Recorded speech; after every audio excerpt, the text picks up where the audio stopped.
अस्सलाम वालेकुम। हमारे मुल्क में इस वक़्त हर बंदा ही किसी न किसी कैपेसिटी में किसी इकोनॉमिक क्राइसिस से गुज़र रहा है। किसी न किसी कैपेसिटी में वो अपनी एक जंग लड़ रहा है और जब इस मुल्क में बारिश होती है, तो वो इस जंग को एक स्टेप मज़ीद मुश्किल बना देती है। बदकिस्मती से हमारे मुल्क में बारिश एक ब्लेसिंग नहीं है, इट्स अ कर्स। अभी रिसेंटली जो बारिशें हुई हैं, उन बारिशों की बहुत एक बड़ी वजह क्लाइमेट चेंज है।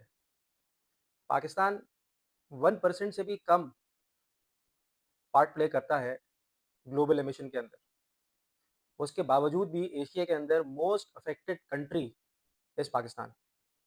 सबसे ज़्यादा इफ़ेक्ट क्लाइमेट चेंज का बदकिस्मती से हम पे ही पड़ता है। बारिश होना तो अल्लाह की तरफ से एक मैं ये समझता हूँ कि एक ब्लेसिंग है, लेकिन हमारे मुल्क में उस ब्लेसिंग को किस तरीके से एक प्रॉब्लम में क्रिएट किया जाता है, वो प्रॉब्लम सबके सामने है और वो अब किसी से ढकी-छुपी नहीं है। चूँकि मेरा चैनल कराची का है और मैं मेनली कराची की बात करता हूँ, तो मैं इसमें भी कराची की ही बात करूँगा आप लोगों से।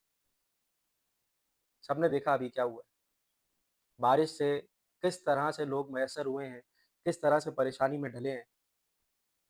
मेरा एक जानने वाला है, वो तकरीबन 50 इयर्स क्रॉस कर चुका है अपनी ज़िंदगी के। उसने ज़िंदगी भर पैसे बचा के, थोड़े-थोड़े करके एक शौक से अपनी एक गाड़ी खरीदी 70 लाख रुपए की, टोयोटा की कोई गाड़ी खरीदी, चलें नाम नहीं लेते, और वो गाड़ी पानी में डूब गई।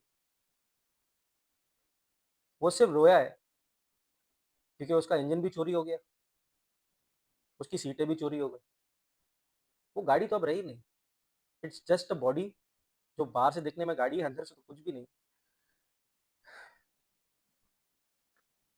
मैं बैरिया टाउन का काम करता हूँ मेन, प्रॉपर्टी का तो मैं ऑल ओवर कराची काम करता हूँ। ये वीडियो स्पेसिफिकली बैरिया टाउन के लिए इसलिए है क्योंकि मैं खुद भी एक बैरिया टाउन का रेज़िडेंट हूँ। इस दफ़ा बारिश में हम घर से भी निकले, फैमिली के साथ चाय पे भी जाके बैठे, हमने पार्क में भी एन्जॉय किया, हमने बाहर खाना भी खाया, हमने वो सारी फैसिलिटीज़ एन्जॉय करी जो कि बारिश के टाइम पे करनी चाहिए। और उतने ही बुरे हालात जब मैं घर पहुँचा और मैंने फ़ोन पे, क्योंकि यहाँ पे तो इंटरनेट आ रहा था, लाइट आ रही थी, शहर में तो ना लाइट थी, ना इंटरनेट था, ना कुछ था। तो जब मैंने रात में फ़ोन खोला और मैंने स्ट्रीम किया कि शहर में क्या हो रहा है, तो मुझे बेहद अफ़सोस हुआ, ये चीज़ देख के कि किस तरीके से इस शहर को लूटा गया है। एक साहब टीवी पे आके कहते हैं कि हम लोग सिर्फ़ 40 मिलीमीटर तक की बारिश बर्दाश्त कर सकते हैं। भाई क्लाइमेट चेंज हो गया यार, क्लाइमेट चेंज के बाद अब आपको एक्सपेक्ट करना पड़ेगा कि हर साल 200, 250, 300 मिलीमीटर बारिश होगी, एंड इट्स बाय नेचर, आप इसको रोक नहीं सकते। या तो आप चीज़ों को डिमोलिश करें, जो नदी-नाले एक्सिस्ट करते थे उनको वापस उनकी जगहों पे लेके जाएँ, जो कि नामुमकिन सी बात है। अरबों रुपए की प्रॉपर्टी है उनके ऊपर, कैसे हो सकता है? प्लानिंग तो है ही नहीं। बहरिया टाउन की प्लानिंग मैंने देखी, मैंने एक वीडियो भी डाली थी ड्रेनेज सिस्टम की, जिसको बहुत से लोगों ने कॉपी करके शेयर भी किया, आगे चलाया भी है वो, मेरे चैनल पे भी मौजूद है, मेरे इंस्टाग्राम हैंडल पे भी मौजूद है। तो अब ये फैसला आप लोगों के हाथ में है। जिन लोगों को ऐसा लगता है, मैं कमेंट्स तो पढ़ ही रहा था कि ये 2-4 दिन की अज़ियत है और बहरिया से ट्रैवलिंग बहुत एक दूर का मामला रह गया है, डिस्टेंस ज़्यादा है, पेट्रोल ज़्यादा लगेगा। तो देखें, अब ये 2-3 दिन का मामला नहीं है बारिश का। अब आपको बारिश के साथ रहना सीखना पड़ेगा, अगले साल इससे भी ज़्यादा बारिश है और अभी भी स्पेल खत्म नहीं हुआ है। एक प्रेडिक्शन है कि नेक्स्ट वीक मज़ीद बारिशें होनी है। अगर ये बारिशें होती हैं, तो मैं अल्लाह से बड़ी दुआ करता हूँ कि लोगों का नुकसान ना हो और इतना छोटा स्पेल हो कि लोग एन्जॉय कर सकें और ये उनके लिए आज़माइश ना बने बारिश। बाकी ये आप लोगों का फैसला है। मेरी ये छोटी-सी वीडियो है, मैं बहुत दिल बर्दाश्ता हुआ हुआ था, तो इसलिए इस टॉपिक पे वीडियो डाली है कि लाइफ़स्टाइल आपने खुद चूज़ करना है। कोई आपको आके लाइफ़स्टाइल चूज़ करने के लिए हाथ पकड़ के बताएगा नहीं। चीज़ें काफ़ी एविडेंट हैं कि किधर रहना चाहिए और किधर नहीं रहना चाहिए।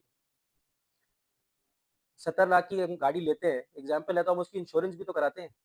इंश्योरेंस पे अलग से पैसे जाते हैं। क्यों? ताकि हमारी चीज़ सेफ रह सके। यहाँ तो सेफ रहने के साथ-साथ आपको लाइफ़स्टाइल मिलता है। तो मेरी वीडियो में सिर्फ़ एक मैसेज है कि आपका लाइफ़स्टाइल है, आपने खुद चूज़ करना है। बस चूज़ वाइज़ली कि आपने करना क्या है। जो रेट इस वक़्त अट्रैक्शन पॉइंट है बहरिया का, दैट इज़ द रेट्स। जिन रेटों पे आपको यहाँ चीज़ें मिलती हैं, वो आपको सिर्फ़ कराची क्या, आपको कहीं पे भी और नहीं मिलती हैं इस वक़्त। उस अट्रैक्शन का आज फ़ायदा उठाएँ, वरना फिर वही होगा जब हम बड़े हुए तो अब्बू से हम सुनते थे कि डीएचए का रेट फलाँ था, तो हम शिकायत करते कि उस वक़्त परचेज़ क्यों नहीं किया आपने? आज से 15-20 साल बाद यही होगा। जब हम बड़े हो जाएँगे तो हमारे बच्चे हमसे पूछेंगे कि जब ये रेट था तो क्यों नहीं लिया? ये मेरा एक मशवरा है, देखिए मेरा चैनल प्रॉपर्टी रिलेटेड चैनल है, तो मैं प्रॉपर्टी की ही बात करूँगा इस पे। और जो भी बंदा बारिश में परेशान हुआ है, आपके अगर जानने में कोई ऐसा बंदा है, कोई ऐसा शख्स है, तो उसकी प्लीज़ हेल्प हेल्प करें। किसी का नुकसान हुआ है तो उसके साथ खड़े हों। और अगर आप इस जंग जीत गए हैं, ये वाली जंग से आप फ़तह-याब वापस आए हैं कि आपका कोई नुकसान नहीं हुआ और आप किसी और का नुकसान बर्दाश्त कर सकते हैं, तो उसका साथ दें। आज की ये वीडियो इतनी ही थी कि मैं आपको बता सकूँ कि लाइफ़स्टाइल आपने चूज़ करना है। इंशाअल्लाह अगली वीडियो में किसी और मैसेज के साथ वापस आते हैं। Thank you.